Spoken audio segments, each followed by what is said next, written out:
పార్వతీదేవి శివుడినే మింగేసిందని మీకు తెలుసా? ఒకరోజు పార్వతీదేవికి బాగా ఆకలి వేస్తుంది. దాంతో శివుడి దగ్గరికి వెళ్ళి నాకు చాలా ఆకలిగా ఉంది, తినటానికి ఏమైనా కావాలి అని అడుగుతుంది.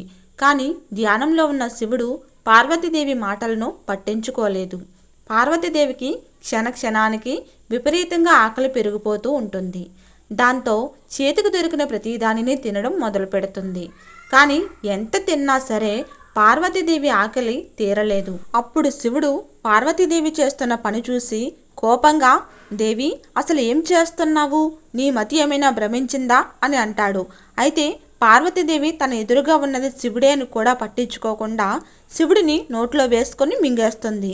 శివుడిని మింగేసిన వెంటనే పార్వతీదేవికి ఆకలి చల్లారుతుంది.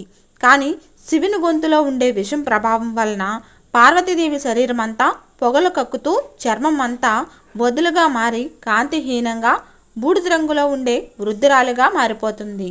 పార్వతీదేవి శివుడిని మింగేయటంతో తనకు భర్త లేని కారణంగా ఇకపై వైవిధ్యంలో ఉండే ధూమావతిగా పిలువబడతావు అని పార్వతీదేవి పొట్టలోంచి శివుడు శపిస్తాడు. ఓం నమః శివాయ. హరహర మహాదేవ శంభో శంకర.